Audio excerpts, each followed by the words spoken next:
Dad podcast, whether you're outside grilling, on the lawn, changing dirty diapers, or maybe, just maybe, you got a moment to sit back, relax, and listen to your favorite podcast. In that rare occasion, whatever you're doing, wherever you're at, thank you for listening and thank you for being here today. Super excited to be with you once again. I'm your host, Jay, and today's guest is a man who knows how to build more than just a business.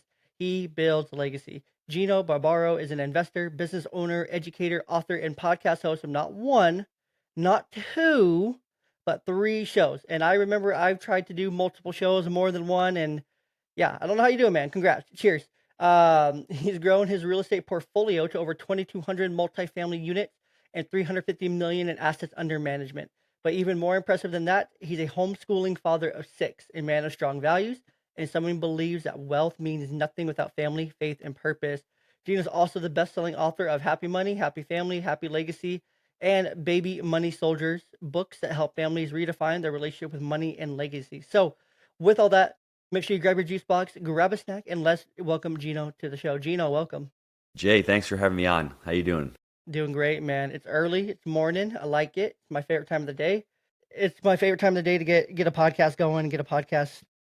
I don't want to say knocked out, 'cause I feel like that takes away from it, but to do a podcast with a great guest to start the day, because it just sets the tone for the day. And trust me, some podcasts I've done have set a really weird tone for the rest of my day after that. I'm going to try to avoid that, okay? I'm going to try You're to do my good. best here. No, I think we'll be great today. But no, it's always enjoyable to jump into it in the morning, in the quiet hours, those golden hours of the day. So gotta take advantage of those golden hours. And do something for you during those times, because that's pretty much the only time you get. I agree. But Gino, go ahead and tell us a little bit about yourself. Tell us a little bit about your story. How'd you get started as an entrepreneur, real estate investor, author, podcaster, and get into everything that you're doing now? I got into it, I guess, by accident. I mean, I had two immigrant parents. Dad owned the restaurant. I went to college, hated the cubicle, hated working in New York City. Ended up opening up a restaurant with Dad. Did that for a long time. 2008 comes, everything shifts. And from what I heard, from what I learned yesterday, I was on with a podcaster with a gentleman who's talking about, he's a corporate a guy who goes out and gets people to work jobs, right? So he's actually going out there and he's finding jobs for people. And back in '08, what he said, there was a monumental shift. All of a sudden, it became the side hustle. That's when people started getting side hustles around '08 that he saw. And I'm like, wow, that makes sense, because that's when I started looking Yeah, that at was real kind of estate. the Gary Vaynerchuk era too, where he started making more content. YouTube was taking off. People were talking about side hustles and doing things on the side a lot more during that time. Why though? And for me, and I guess for a lot of people, I had a business, but the business was struggling, and I realized that one income or one stream of revenue wasn't going to cut it for me anymore. I had four kids. I met my business partner Jake in 2009. He was a pharmaceutical rep, coming to the restaurant, taking out catering orders, going to doctors' offices, and selling vaccines. Now he's totally like, he's so horrified that he actually did that back then. But hey, he was trying to feed a family as well. We get together in 2011. We start buying multifamily. And in 2016, I left New York, left the restaurant for good, started the Jake and Gino community, the brand, teaching people how to get into multifamily. And around that time, got my certification for life coaching, loved life coaching. And now I'm actually pivoting to what I guess the sector is called money coaching. Not many people really understand what money coaching is, but what I love about money coaching, even more than money, even more than life coaching or even therapy, money coaching is a blend of all of that. Going back into your past, looking at your money bio, your history and your relationship with money, looking at it, how it looks in the present, seeing the patterns, and then creating a path for the future. Whereas sometimes therapy, you just sit in the past too much. Life coaching, you don't really acknowledge the past. You're just going to the future. If you could take a blend of all of that and put it together, that's what money coaching is all about. So for me, it's been a wild journey, big family, lots of kids, lots of struggles. But for me right now, I really enjoy where I am. I love that, and I think it's interesting what you do here, because I work in mental health, right? As I told you in our little chat before we hit that red button to record this thing, but it's interesting that you say like therapy does stay a lot in the past, because it does. You do stay a lot in the past. You do try to work through a lot of that past, which is important because you have to understand where you're coming from. You have to understand your past choices and how they affected you to get to today. And you have to understand all those like the precursors, right? How those things defined you, how those things like affected, you to where you are today. But then also with life coaching, I think there's also too much focus on the future because you can focus on the future all you want, but if you don't understand the choices you've made, why you've made them, and why they were either good or bad, you're going to keep making the same choices over and over again, no matter to the future you want to get to, because you don't understand the history, right? You have to understand the history. That's why history is so important. That's why we need history, better history in schools and all sorts of things across education. Like you need to understand history and what it means and understand trends. And you mentioned patterns, and patterns are so important. History does repeat itself, and I No, think people 100%. don't understand that. And what I loved about it is, life coaching is great. You go out and build $100 million company, you're like, wow, I don't feel successful. Well, you have to understand, why are you building that company? Are you building that company because you're trying to stick it to your dad because everyone thought you were an idiot, and you're like, I'm going to build this? I want people to build a company that they're passionate about, that they want to do, to be conscious and aware about it. So when you talk about patterns and beliefs, for me, when it comes just to money, I love talking about money because money is not the problem. Money is just a symptom. And people say, when I make more money, I'm going to. No, it's not when you make more money. Money has, trust me, has nothing to do with it. It may make you a little bit more comfortable. It may give you more choices in life. But I wrote the book, Happy Money, Happy Family, Happy Legacy, not to say that money is going to make you happy, but I want people to do things in their jobs, in their life, that will create happy money, as opposed to when I was at the restaurant, stuck in the kitchen, washing dishes. To me, that was unhappy money. And it wasn't what I was doing. It was that I was there and I knew that I had unfilled or untapped potential. But, Jay, let's go back into what you were saying, into the past, because it's important. It's hard work, but I will promise you, it's a lot harder not to do the work. It's really important to understand that, unfortunately, most of your patterns with money are adopted or inherited from your parents and from your grandparents. They're generational. If you don't believe me or you don't understand that, sit down with a money coach and go through the words that you choose with money. And then all of a sudden you start seeing words from mom and dad, and you think they're from yourself, but not really. They're from your parents. And you're doing and making these unconscious choices and decisions based upon the patterns that you adopted. And if you don't understand that, you're just going to continue along. And I've seen a lot of students, a lot of clients that I have, all of a sudden go on this personal development path, and they start choosing new patterns consciously, saying, I want to be responsible, I want to be cautious, I want to be, discerning. Well, those are new patterns, but what are the older patterns? Are you repeating these older patterns? And understanding what that relationship looks like with money, and saying, hey, I don't want to do that anymore. I want to do this, and having the option to change, that to me is empowering. So from that standpoint, you're like, okay, I've got this. Now we can go into the money archetypes as well, but understanding, I've got this right here. What do I want to do with my future? Now that I'm understanding the relationship with money, that money is just a result, money is just a tool, and understanding, those patterns, how they affect the daily choices you make today. Because it's really incredible to me that everyone frets about financial planning. Financial planning is not difficult. It's math. It's basic math. So you have to say to yourself, well, why can't people save? Why can't people put certain dollars aside? It's not the financial planning that's difficult. It's all of the interior work and all of the patterns that people have that are blocking them and that are inhibiting them from being able to create a financial future.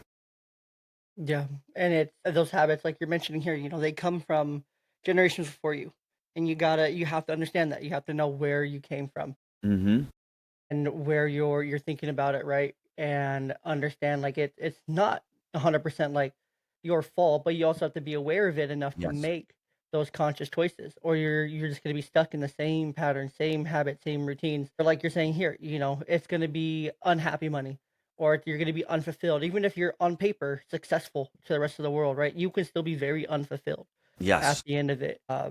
And it's not gonna satisfy you. It's not gonna quench that thirst, right? You're gonna be wanting something more and more and more. But you're never gonna know what more is until you take time to evaluate what that more is. Like, what's the value that you're hoping to get, right? Like, I think a lot of the conversation here is just like, what do you value, right? Like, what are the values that you're wanting to have in the end? Are you Hmm. wanting to have money because of what? You're wanting to build this business because of what? You're wanting to have this because of what? You're wanting to do this because of what? Right? Knowing what your why is and knowing what you're be able to answer those because, but also you got to know your values. You got to know what's important to you. You got to know what's important. Like, yeah, maybe, the value of money is just that. That it's just money. It's just to pay bills. It's just to, take care of family and whatnot. And, you just value being able to earn a paycheck, but you also value having a job that's enjoyable. You also Hmm. value, having relationships with coworkers that are, good friendships that you care about, right? You care about working with people, you care about helping people, or whatever business or sector that you're going into. Like, there's a value there that drives you to show up every day, to work hard, and then to also to earn at the same time. Hmm. It's interesting if you haven't done the work and you don't know what your values are. Most of your values are created when you're younger. And I'm a product of that. Go back to when you were 9, 10, 12, 13, 14 years old. As you're listening to this, try to think of some memories back then. For me, it was going to work with my dad. He had a restaurant. I would go to work with him. For me, during high school, working a lot of hours, putting in the effort. So I was responsible. I like to have some control. I like to earn money. I was a good saver because that's what I was taught. Now, fast forward into the future, those are my values unconsciously. And as I start working towards the values, we call it values based decision making. You need to make Mm, every single decision, whether it's getting married, whether it's buying a car, whether it's living in a certain neighborhood, whatever it is, it has to be based upon your values. And if it isn't, you're going to feel off and you're going to understand, well, why doesn't this feel right? And for me, that's what happened at the restaurant. In '07, when my dad passed away, I had to stop and say to myself, am I living his dream or am I living my dream? And I loved working with my dad, and that left a void for me. And then looking back, the values at that point stopped aligning because all of a sudden I'm working on the weekends. I'm working on the holidays. I'm working a lot of hours, and it's not aligning with my idea of what family should look like. I want to be spending more time with my family on the weekends and on holidays, and instead I have to work. So, great point you made. I mean, you have to sit down, flesh out what your values are, and maybe what you want your values to be, and they're going to change. Because early on, I didn't have the family, so I could work weekends and holidays, and it didn't bother me as much. But as I got older, that started shifting. So, think about what your values are, and I promise if you start making conscious decisions based on your values, even with money and all of these beliefs that you have with money, these beliefs were created when you were younger. I call them money traumas. We all have traumas around money. And people think of traumas as these big, huge events. They could be little things, little stories that happened in your life unconsciously. I can give you a quick example. When I'm 5 years old, I'm going to the grocery store with my grandmother. She's Italian. There's no credit cards back then. She's got just enough to buy the groceries. And I see a bag of toy soldiers. I want to buy these toy soldiers. And she says to me, sweetheart, we don't have the money. When mom comes home and picks you up, we'll go back and pick them up. So any rational 5 year old would be, I started screaming, started crying. I remember not getting them. So, what message or image does that imprint in a young 5 year old? It's like, we don't have the money, we can't afford it. And I remember that so specifically that I have to save money. And if I don't get something right then and there, it's going to disappear. Now, conversely, when I'm 8 years old, my dad brings me to work. I end up working with him, end up coming home. He gives me $2 in front of the whole family. And everyone's like, yeah, great job, Gino. So at a young, impressionable 8 year old, I equate money, hard work, being lauded, being like, hey, all of a sudden, great job. So as you're a parent, just be careful that little kids are recording machines. They record everything they see, they hear, and that they don't see and hear. So if there's an avoidance of money, if there's, energy or there's negativity around money, they're picking that all up. So that's what I love about the work. Our parents may have screwed us up, but we have the ability to be able to change our patterns and affect the way our kids look at money. And that's what I'm so excited about this whole area, this whole genre with money coaching. absolutely. No, it makes sense. And our kids are those sponges in the end, right? Like, they're gonna pick up on all the little things, and we want them to equate the right things with the right things, right? Yes. Like, we want to make sure we're praising like the hard work, right? And we're rewarding the hard work, like instilling like the values, right? Like we're gonna you get what you incentivize, right? I think you can take that and you can see it in when you talk about government and whatnot, right? Like you get what you incentivize. What does the federal government incentivize since Lyndon B. Johnson? The nanny state, and you get what you incentivize. You've seen it turn out more and more and more. You've Mm-hmm. seen less fathers in the home because that's what the government incentivized, Yep. right? And you see all these changes over time because of that, and the effects and the long-term impacts and whatnot, right? And you get what you incentivize. People will get what they are incentivized to do, and we got to do the same for our kids, right? It's not really great to say it's like teaching a dog tricks, but it's like teaching a dog tricks, right? Like you want to teach your dog how to sit. Okay, that's a low value reward. They're getting or low value trick. They're gonna get a low value treat. You want them to roll over, play dead, and put their arms up and lie perfectly still. Okay, that's gonna be a little bit harder. But then you reward that with a high value treat, so they know that oh, that was really really good. I did Mm-hmm. really good. I got the good treat. I got the beef treat. I didn't just get a little kibble treat. Like that one was good. I want to do that again. So it makes them wanting more. It Mm-hmm. makes them desiring and wanting to come back for more. And that's our kids too. That's even us as adults, right? Like the Yes. things we get the right treat for, I guess, to keep with the terms here, but the things that we get incentivized for, the things that we get the right treat for, like the big treats that make us feel really good, that give us those warm fuzzies inside, Mm-hmm. those are the things that we're going to want to repeat. Those are the things that are going to make us feel good, Mm-hmm. right? Like I have a even this morning, like when I get to work, like I have a conversation about like incentives and things like that. Uh, and I've been like trying to think about it since they told me to think about it. I'm like, I don't even know. Like my incentive for myself is just like I just like doing a good job. I just like I just like knowing that I did a great job and that I made a difference at the end of the day. Like all the other incentives are great, but I just like working for that next like I was actually thinking about this last night too. I was like, I just like working for that next big thing, right? I just like working towards the next big thing, the next big goal, the next accomplishment. Kind of like a video game, right? Where you're on a mission and you Mm-hmm. got to get all these little things done along the way, but then you get to the big mission, you beat the final boss, and it's just like, oh, I did it, kind of thing. Okay, what's next? Kind of Yeah. thing. Like I stay like wanting the next thing that's gonna keep me like, I guess, working.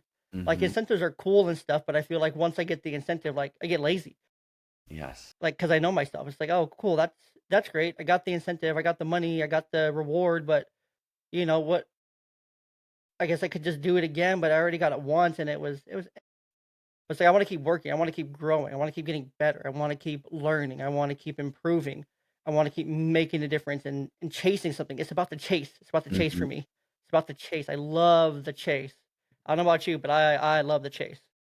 Yeah, that was it for me. That's why I have 1,800 apartment units because I keep wanting to do deals, and in a way, just knowing yourself, that may be dopamine driven. In a way, you got to be careful with that because it is addictive, and then the chase is there, and then that chase is over, then going to the next chase. So for me, just having a conscious awareness, and when you're investing, it's very important to understand that habit because if you're a deal junkie and you can all of a sudden become a fool, you can become a gambler, as we like to say. Yeah. It's very important. But I want to circle back on this whole money bio and how it can really affect a family. Because you said something that's very Definitely. important. I see a lot of, single family households and when I'm doing money bios, and you can see there's a lot of tensions, a lot of stress with families. If you're married, I would say do a money bio and have your spouse do one and have an honest conversation of where you both came from with money. Because, for example, my wife and I, totally different backgrounds. She came from a single mother household, never really had money, never really talked about money. There was scarcity there. Whereas I was a total opposite. I was from a family who had a small business. We valued money. We talked about money. I was a saver. She didn't understand it. We clashed often because I'm trying to save for the future. I'm trying to save for kids' braces. I'm trying to save for college.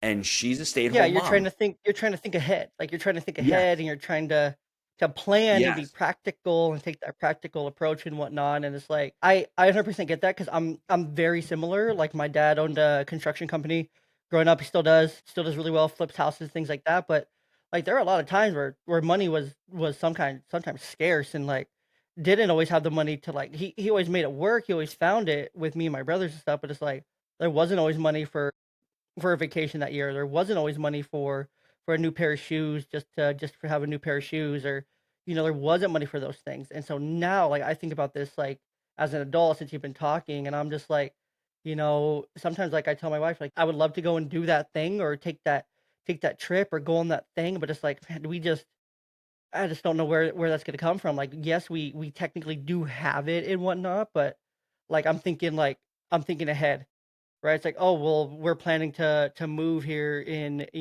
so many months, and I gotta think," right? Like, we need to save because we're gonna need money for boxes, for tape, for paper, for gas, and for, deposits and new places, and, putting the bills into our name, first month's rent and deposit and things like that. So I'm thinking all the list of bills and whatnot, and then she grew up very differently, where her dad also is a business owner, things like that, but it's like more like everything was just like given. It's like, you want it, you get it, kind of thing.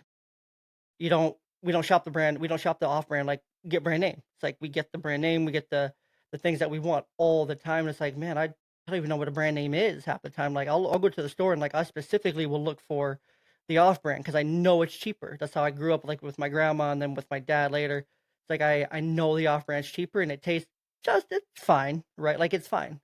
Like, I'm in my head, I'm like, "Oh, yeah, this is fine." Like, "Oh, it's a good deal," you know?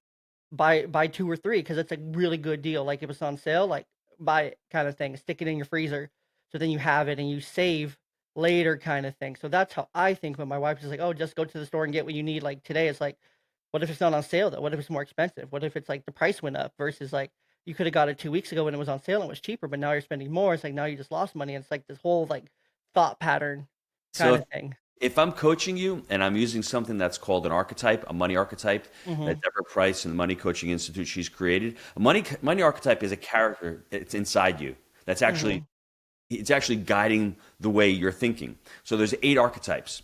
The archetype that you're talking about right now is the tyrant archetype. Your archetype is full of fear, and it's not.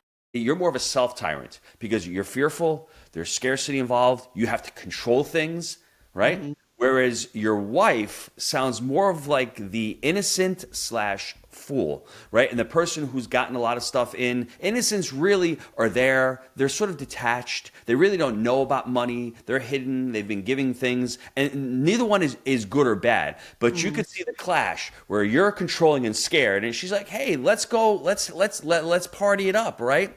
The whole idea is out of these 8 archetypes, there's 3 that you really want to focus on. You want to focus on the warrior. And the warrior one was the one that you were talking about before, the one that likes to challenge, the one that likes to budget, the one that is empowering, the one that takes control, right? mhm, The magician archetype is the super archetype. That's the one that transforms reality. That's the one that's you were talking about before, the why, the sole purpose. The magician is the guide to that. He's not really, of this material world, but he's inside of you. He's sort of guiding you. So you need the warrior to take massive action. You need the magician to help and to guide the warrior, right? Because the warrior can go around, buy companies, do all this stuff, but is he doing it for the right reason? The magician knows the right reason. The magician knows the why. So you couple both of those together, and then in the back seat of the car as you're driving is what we call the creator artist. The creator artist is the one that really is not into material possessions, but they're creative, right? They're not worried about making the money, but they're the one with the ideas. They're the one with the creativity. Now, if you have too much of a creative artist, you're going to make the money, but you're not really going to make the money because you don't care about the money. And it's really interesting. You've seen a lot of these artists who make beautiful stuff, but they just don't want to sell it because they don't feel as if they're worthy. They don't feel as if they're part of this world. They're mhm, not doing it for the money. So that's why you need the warrior that's pushing along. You need the magician that's got the interior that knows that what the sole purpose is. And then you need the creative artist for the creativity. Now, the rest of the archetypes, whether it's the fool, the tyrant, the innocent, the martyr, right? The victim, they're all in the trunk. But every now and again, you need them to jump out because every now and again, you need to be a little bit of a fool because a fool is optimistic. A fool has, oh, wow, we can do this deal. But if you have too much of the fool driving your money decisions, all of a sudden you're into every opportunity. You're just not thinking about things, and that's not good. You need the innocent sometimes because you know what? You can't always be burdened. Sometimes you just don't want to know. But if you're too much of an innocent, you're always burying your head in the sand. Right? mhm, And you'll want to be a martyr as well because martyrs have good qualities. They're out there helping other people. They're out there, generous, donating their times. But martyrs can do it sometimes for their own self-interest. and they're talking about their own story and they want to be a perfectionist, right? That could be the downfall of the martyr. And obviously, the toughest one for me is the victim. The victim is living in their own self delusion where Yeah. everything, woe is me. I was there back in '08. The market sucks. The economy sucks. It's Bush's fault. It's Trump's fault. It's nobody's fault but your own. Yeah. And sometimes you may need a little bit of that, right? Because you had a bad situation happen and a little, but if the victim is always driving the car, you're going nowhere. So Yeah. understanding these archetypes and understanding how different you and your spouse can be, and then saying, hey, you grew up that way. I understand that, but this is the way I grew up. And then trying to create a plan and having an open dialogue of how you can both meet in the middle and trying to solve both and satisfy both of your solutions. Whereas you, Jey, every now and again, you can go out and buy something that's brand name. You're not going to break the bank and you're not going to die. Yeah. And No, then I your wife, yeah. on the other hand, she can say, hey, I can go shop at Walmart this week. It's not going to kill me as well. So, but just understanding and being conscious of that and understanding why you have two different ways of looking at money, most people don't even realize it and they're fighting about it and they don't know why they're fighting about it. Yeah. And then but then you can look at this like it's really simple, right? It's like we need to get this. It's like I don't think we need it's like for me it's like do we need that right now or do we need food in the fridge, food in the pantry?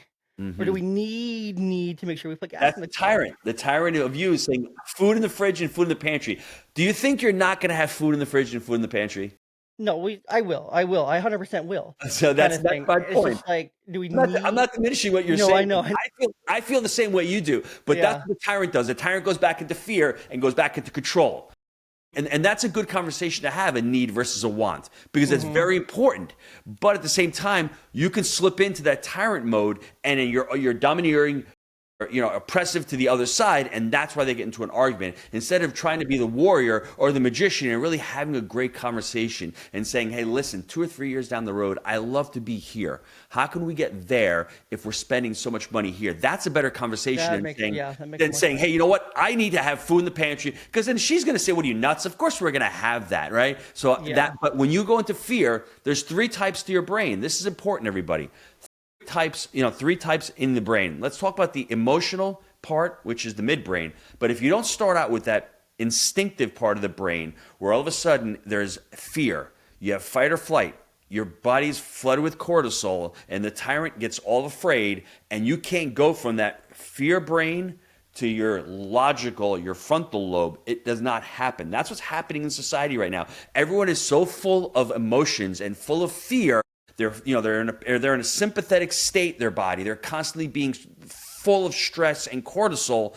And this is bad when it comes to money, because if you're trying to make a decision based on money and you're in that state, you're going to make a bad decision. The fool and the innocent's coming out. The martyr's coming out. Not the warrior, not the magician, and not the creative artist. What you're trying to do is you're trying to calm down your sympathetic nervous system, and you're trying to say, what's rational? How do I get to that logical thinking part of the brain?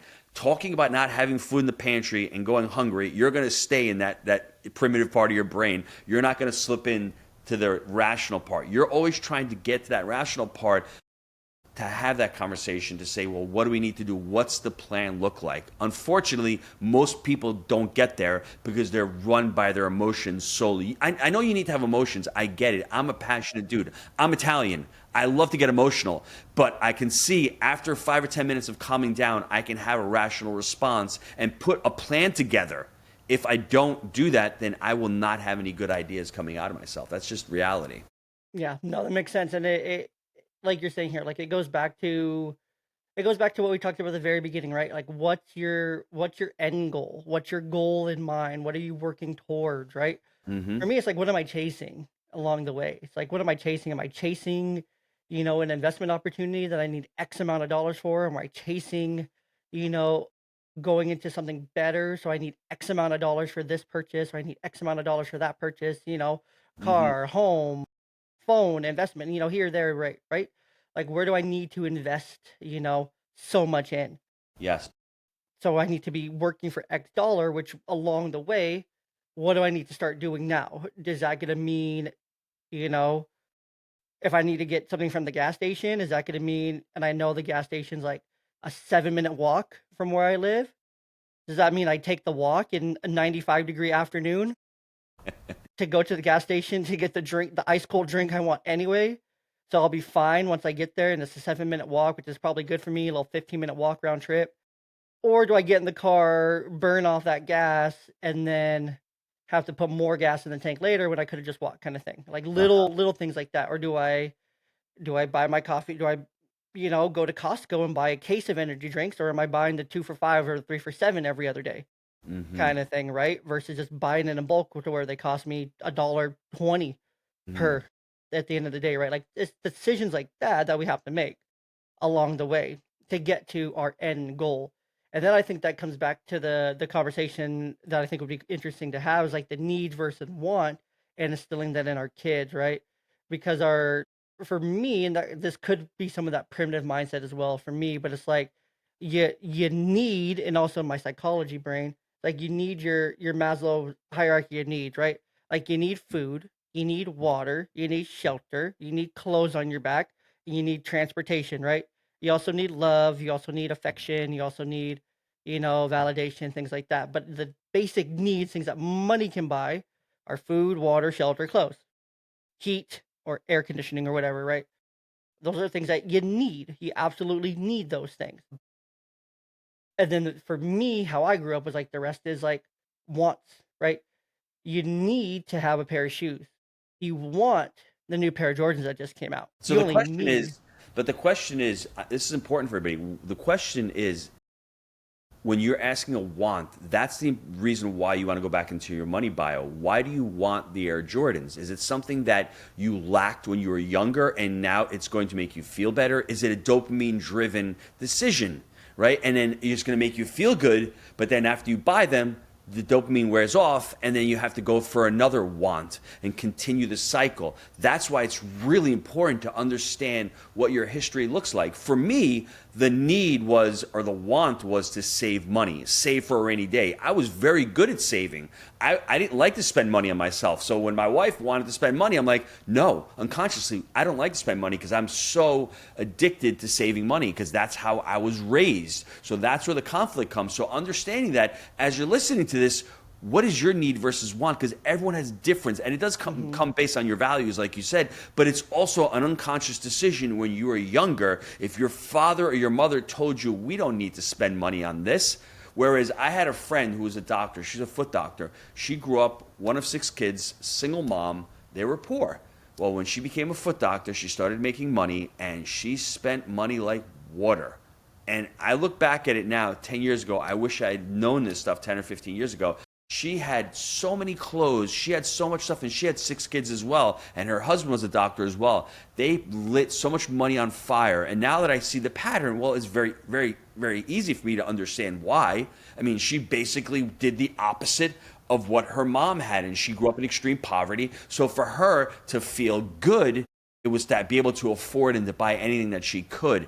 Now, dangerous pattern because you're never truly happy. You're just being driven on dopamine and your chemicals in your brain. And the next thing, if you can really talk to that person and see that that's not true happiness and making them understand why they're making those decisions, it's a big revelation for somebody. Yeah. And you keep mentioning here just dopamine, dopamine, dopamine, dopamine, Yeah, dopamine, right? Us as humans, us as individuals, like we are constantly chasing those yeah. hits. We are constantly chasing dopamine. It's like that's all we want. We want more dopamine, more dopamine, more dopamine, more dopamine. 'Cause that's what fuels us, right? Hmm. Like that's Yep. what we need, right? We need dopamine almost to survive, right? So we look for it in every aspect of our life, right? Like we look for it in the music we listen to. We look for it in the clothes we wear every day. We look for it from others, right? We look for it from like I think for a lot of men specifically, like we look for it in a few places, right? We look for it within our home from our spouse and from our kids, right? That feels us for dopamine. We look for it in our work as well, like that fuels a lot of men, and then we also look for it in some kind of hobby as well, whether that's a sport that we do, maybe that's like working out or something along those lines, right? But also, I think a lot of men also get it from games, from video games, Yep. because video games are constant dopamine hits. And with video games, guess what else you get? You get constant praise. You get constant adoration. You get you don't really F up in video games. You just get constant rewards, trophies. You get trophies, you get high scores, you get appreciation, you get lost in this world of just all the things that you may not be getting any other day, right? You Hmm. feel something, you get so much dopamine. It's just like dopamine overload, and that's why video games keep you coming back every time. Well, look at social media. Social media is the same way. You get likes, you get thumbs up, you get praise. Hmm. You get it from food. You get it from gambling. You get it from investing. So it's to understand. You say you're surviving from it, but just being aware of it. You know, being aware of why am I overeating? I'm overeating because I may be stressed, and that's my pattern, right? Or if I'm stressed and I just want to go out and buy some Bitcoin. I'm just saying, just becoming aware of what's going on and trying to break those patterns. That's what we're talking about. That's the power of doing this work and seeing what's going on because you're like, I made that same mistake again. I'm such an idiot. No, you're not an idiot. Smart people make stupid decisions, and stupid people make smart decisions. That's just the Right. reality. But I think if you can understand why you're doing certain things, and then, like you said, once again, bring it back to the values, and then what are you trying to accomplish? If you can couple those two, it's a pretty powerful thing. Yeah, no, absolutely. And you again, like you just mentioned there, right? You gotta know where it's coming from and you gotta know your habits kind of thing. Hmm. Like some days, if I'm having a day, some days just to make myself feel better, even though I don't need it, I'll pound like an extra energy drink or two just because it's like, oh, that just, makes me feel good kind of Yes. thing. Is it really bad for me? Absolutely. Do I care? Not really. You try working in mental health. I dare you. Uh huh. I think mental health professionals can relate, right? Yes. But we look for those things that make us feel better, and we gotta know. And there's a lot of things in our society, like here in America, like we're a consumer based economy. You know, when you move and you start packing all your stuff, you realize I got a lot of fucking shit that I don't like. Why do I have this? Like, when's the last time I used this? And especially when you get to your kids' room, you're like, they don't even play with half this stuff. They don't even use it. Yes. And you're just like, "What the heck?" Like, when my kids come back this weekend, like, we're fixing to move here soon, it's like, they're gonna go through all their toy bins, and if they haven't played with it in the last, I don't know, 3 months, guess what? We're throwing it in a box, and we're taking it to a yard sale. We're yard selling it kinda thing, because it's like, you don't need it. You Hmm. don't need it, you're not using it kinda thing, and so then I'm like, "Okay, if you're gonna play with it and you're gonna use it," like, there's still a I cleaned out under my daughter's bed, their bunk beds. I found a Christmas gift unopened Really? and unopened, like, not there's still wrapping paper and stuff, but, like, the gift itself Yes. was Yes. open. It's like a big old LOL surprise kinda thing. I'm looking at it right there because it's in our pile, and I'm like, "This was never touched." Like, we're recording this at the end of July. Christmas was many months ago, Gino. We're closer to Christmas than we are from Christmas. Yeah, Let's by the put it time that this way. comes out, it'll probably be a Christmas past, right? This will be a year plus of a Christmas that we're talking about here, right? Huh? Because I think this will probably come out sometime in the winter, but it's like that. I still don't know if that's gonna be touched by the time this comes out. I'd repackage that bad boy. I take it, I package it up, and I give it to her again as a gift. That's what I would do. Honestly, at this point, I might just to but no, she's too smart for that. She's too smart. She'll know. But no, it's interesting, right? Like we go through, we realize just how much shit we have. Like I was cleaning off my desk and I'm like, holy crap, I have so much random stuff I don't need. Like this is garbage, this is garbage, this is garbage, this is garbage. And we just like start to throw stuff away and we're like, oh my gosh, like how did I accumulate so much? What made you get into the mental health space? So it's something I've always wanted to do. So I've always wanted to help people. Uh huh. Like, I've always been a helper. Like, ever since I was, like, really young, like, going back to, like, preschool, my best friend in preschool was in a wheelchair, and why is my best friend? I don't know, he just was. His name's Michael. Great dude, Michael. If you ever listen to the podcast, hit me up, please. I don't know if where he's at, what he's doing, or anything like that. I lost contact with him many, many, many years ago, which is sad, but Michael, he's such a great guy. I still remember his name. It was like preschool. I'm talking like 4-year-old me, right? He was in a wheelchair and I would push him around and I was the only one other than the teachers that could touch his wheelchair. And so I've always been a helper. I've always been the like teacher's pet, helping in class, helping here, helping there, helping at church, helping with all the things, growing up and whatnot. And then into adulthood, into fatherhood and whatnot. It's like, oh yeah, I'll help, I'll coach, I'll help here, I'll help here, I'll help there, whatnot. And so I've always just been a helper. I like helping people. So getting into mental health was like a very obvious thing. At first, my first path was going to be going into special education. Out of college, I was actually studying to become a special ed teacher. And then I had one professor that kind of scared me away from it. I wish I would have stayed in it, and kept going, because that was just, I look back now and have these conversations, and as an adult, I'm like, man, I wish I would have stayed in it. I wish that teacher didn't scare me away from it. I wish I didn't get in my head about it. And then I tried business. I hated business. I tried it for like a year, business school, What did switching you majors to What did you hate business. about it? Accounting. I could not pass accounting to save my life. I couldn't, it just didn't feel right to me. And then I ended up going through my first marriage and whatnot, dropped out of school initially, tried going back, staying in it, didn't work out, became a dad. I started working some jobs, things like that. I ran a Sonic, I was a GM, worked at Walmart as a manager and whatnot. So I ended up working in business after that. And then everything, past things like that, and going back to school. When I was in school, I was like, what can I do? Like, I have all these credits, I have these education credits, I have a couple business credits. Like, what's my path? What's my quickest path to being done? Right. And this was probably about 3, 4 years ago now. I'm like, what's my quickest path to get done? And like, okay, if you take this route into your bachelor's here and then into your master's and so on, I'm like, okay, this seems like a pretty straightforward path. Like, I can do that. Did I question it? I'm like, yeah, but if that's my quickest path, like, let me get it done, kind of thing. Because I want to show my kids that no matter what life throws at you, and finish what you start. You know, I value education. I want to show you that I value that, so I'm going to do the things that make show you that I value education.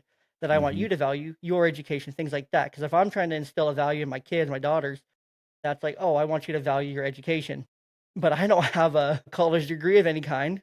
Then it's like, okay, you value high school education, you value some college, so I don't need to do anything better than that, kind of thing. But it's like, no, I value education to the point that I went back to school late in, like, mid 20s, post divorce, things like that, and then I finished, and then I got more education, and then I got more education, things like that, and then I made a career, or like I made a work, and then I worked in it, things like that. So that's how I ended up. It kind of chose me, because that was just the quickest path to being done. So I just kind of went with it, and I was like, what, that sounds fine. I always knew I wanted to help kids, wanted to help families, work with them in some capacity. That's what always felt right to me. So that's just what I did. So That's awesome. yeah, that's a little bit about me for listeners that didn't know. I don't know if I've shared in that much detail before. So appreciate that, Gino. Was there anything in either of your books here, or anything about having 6 kids and homeschooling, that you want to mention? It's really a journey. It's almost as if when I started buying multifamilies, and that's the way I look at having kids. You have your first child, you have no idea what you're doing. Then you have your second one, and it's pretty cool. Then you have your third one, and you start figuring it out. But I don't think you ever really figure it out. And I think part of the writing the book was really having that happy money, but also having the happy family component of it. Because most entrepreneurs go to work and they say they're doing it for their kids. And I would just challenge anybody listening to this: have you ever asked your kids if that's what they want? They don't want the toy. They want a little bit more of your time, believe it or not. So I'm Mm-hmm. hoping that. And the last component to the legacy piece is, what's the legacy that you're leaving? I mean, it's not just a financial legacy. Obviously, we want to create generational wealth and legacy wealth, and I get all that. But that's just one component of legacy. The other component of legacy to me is, what values do I want to pass down to my children? What do I want to leave to them? What does that look like?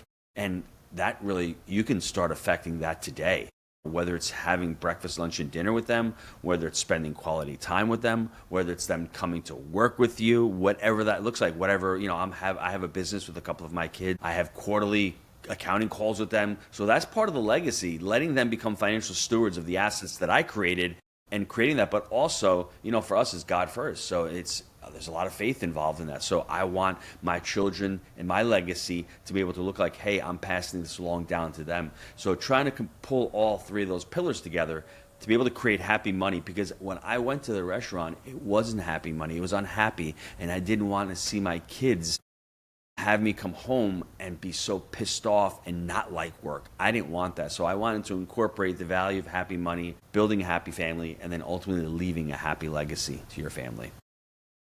I love that. I love that. That's awesome. Well, Gino, are you ready to wrap this thing up and step into the dad zone? I am. Perfect. The dad zone is what the people say is their favorite part of the podcast. Some will skip the whole conversation just to hear your answers in the dad zone. I thought about moving it up to the top, but I'm like, it just doesn't make sense. Doesn't make sense. Save it for the end. Make you wait for it, right? Can't give the people too much of what they want. Um, but first question here in the dad zone is, and you're Italian, so forgive me, please, forgive the Americans, but does pineapple belong on pizza? It honestly, to me, it's almost blasphemous. It can taste good, but I don't. Just a margarita, fresh tomatoes, fresh mozzarella, and basil. That is the best pizza in the world to me. Balsamic on that or no? You can put it if you want it afterwards, but I don't think you need it. If you got some fresh basil and then fresh mozzarella and some nice plum tomatoes and a thin crust in a wood-fired oven, nothing better. Nothing better. Love it. And you heard it here. So that you are, Gino, you're the third Italian guest of Italian legacy that has echoed that. One was a speech language pathologist. She's Uh-huh. Italian.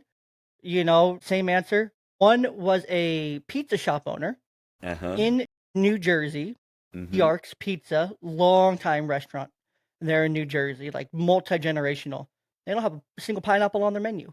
Yeah, I didn't either. We had a pizzeria pizza Okay. restaurant for 20 years. Didn't have it. Didn't Okay, have I it. didn't want to stereotype, but I was gonna ask, was it a pizzeria, Gino? It's Didn't okay. We can be politically incorrect. That's fine. Yes, with a name like Gino, come on. I mean, it's mean, pretty obvious. come on now. But I didn't want to go. I didn't want to go there. I told you to go there if you wanted to go there, but I didn't want to go there too soon. But I'm just like thinking, oh yeah, this guy was definitely in a pizzeria. Washing pizza pans and washing the sauce buckets and stuff like that. So You feel me? Yes, I got you. No, one of my first jobs in high school was actually working like prep in a kitchen and whatnot. dude. I was working two jobs in high school at the same time. In the summers, I worked at the prep kitchen, and then I worked at a pool as well. Let's just say I did not last at the prep kitchen, and I wanted to. I got more hours at the pool, Yeah. but I only did it because my dad and my uncles things like that have all had like kitchen and cooking background. So I'm like, they've done it, they loved it, it set their career for success, and it's like it's not that I was bad at it, I was good at it. And whatnot at 16. Like they had me doing all 16, 17, 18 years old. Like they had me doing all sorts of stuff around there. Cutting meats and all sorts of things. And I'm just like, I just don't like it. I have more fun at the pool.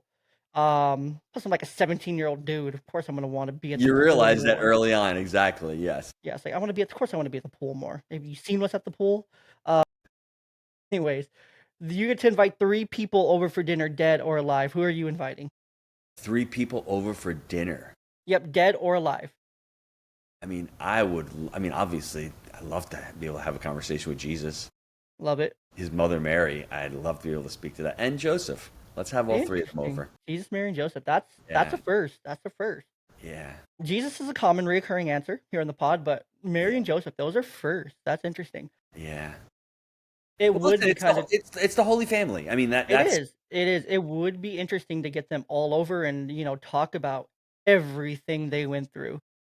well. I mean, she said yes, right? She was open to it. She said yes. She's an amazing role model for mothers. She's an incredible person. And then Joseph, the most chaste spouse. I mean, for him to find out that she's pregnant, and then all of a sudden, back then, it's like he had to be able to be trusting and to be believing and to have that burden. That must have been a really tough gig for him. So, I mean, wow. Absolutely. No, I 100% agree. I didn't think about it till now, but I'm like, you know what? That actually would be a pretty great dinner. Hmm. What Speaking of food, these are all food themed because we're dads. But what is your guilty pleasure food? It's very What's interesting. the Guilty pleasure. So I'm going to Italy next week, and in my mom's town of Abruzzo, she lives in the mountains. They make a lot of sausage and a lot of cheeses, ricotta, scamorsas. They make buffalo mozzarellas. I guess that would be my pleasure because I mean, listen, it's not lacking calories. So when I go there, I really overindulge. I love eating that food. You know? I love it. I love it. That sounds delicious.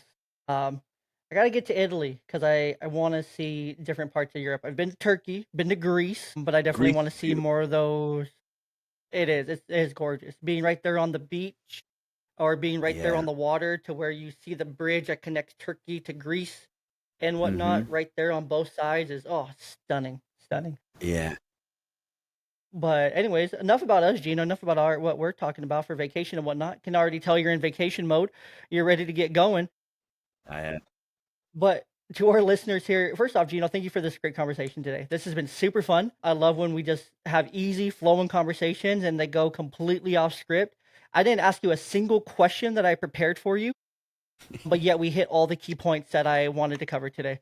So I really Sorry about appreciate that. your openness. Yeah. No, it's even better that way. These are the better conversations to when that happens. Podcasts that are question and answer, I think they're great. Every podcast is hard, is difficult, it has its challenges. But question and answer podcasts, I not my favorite. I don't listen to them. I don't do one, kind of thing. And I really enjoy having a really great conversation like we had today. So I really value that. I really appreciate it. For our listeners that want to check out your work, maybe book a call with you, get to know you a little bit more, or see what they're doing, and maybe understand their money and their happiness a little bit more and work with you, they can go to barbaro360.com. That's Barbaro 360.com. And on there, you can find resources, the books, education, book a call, do all sorts of things on there as well. So if you're ready to build wealth with purpose, legacy, and love, then this is a man to learn from. And with that, to the listeners, make sure that you do all the things you can to support the podcast. Like, follow, subscribe. You listen to podcasts, do the things. If you haven't done them already, just do them. Subscribe on YouTube, follow on Instagram, engage with the content. It's not that hard. Just do it. And with that, I think that's it. So yeah, until next time, right here on the Young Dad Podcast.